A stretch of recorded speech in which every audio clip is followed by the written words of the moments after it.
Je suis ici avec Michel Lafrance, animateur de radio, qui a vécu le verglas et qui nous en parle aujourd'hui. Bonjour, ça va bien? Ouais, T'as des questions à me poser? oui. Je t'écoute. Comment avez-vous vécu le verglas? Moi, à l'époque, ça c'est en janvier 1998, je travaillais à la radio de Saint-Hyacinthe. Et Saint-Hyacinthe, ça faisait partie du Triangle Noir. Ça, le Triangle Noir, là, c'était Saint-Jean-sur-Richelieu, c'était Granby, Saint-Hyacinthe, en Montérégie, OK? Et là, c'était pas facile. Il y a eu beaucoup de pannes de courant partout. Alors, les gens ont commencé à appeler à la station. J'avais un collègue de travail qui travaillait avec moi. Lui, après mon émission, il ne pouvait pas se rendre parce que c'était trop glissant. Alors là, il m'a demandé, est-ce que tu peux continuer? Alors, j'ai continué à faire mon émission.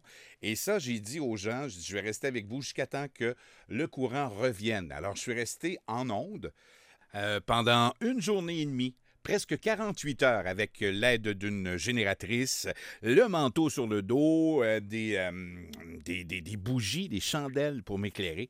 Alors, c'était assez spécial. Comment vous vous sentiez pendant le verglas? Je me sentais, c'était bizarre, là, mais je me sentais comme un super-héros. OK? Parce que les gens étaient troublés, parce que là, il n'y avait pas de courant, c'était glacé partout, beaucoup d'accidents. Donc, je me sentais comme un super-héros parce que j'étais à la radio et c'était le seul moyen de communication. Qu'est-ce que les gens te demandaient? À quel endroit se procurer des bougies, des cierges, des chandelles, des piles aussi pour les lampes de poche, des génératrices. Il y avait des gens qui voulaient vendre des génératrices, d'autres qui voulaient en acheter.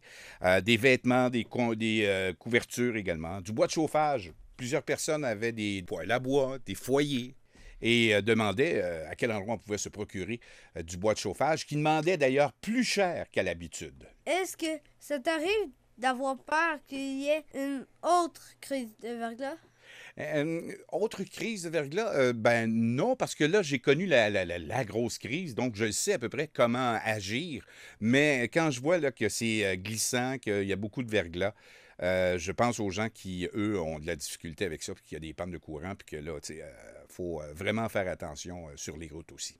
Merci, Michel Lafrance. C'est déjà terminé? Ouais. Ben, Moses, t'étais bon à part de ça? On peut t'écouter les week-ends à Rythme FM 93.7 dans les week-ends de Michel. Ah ben, j'espère que tu vas être là. Merci beaucoup, François-Xavier.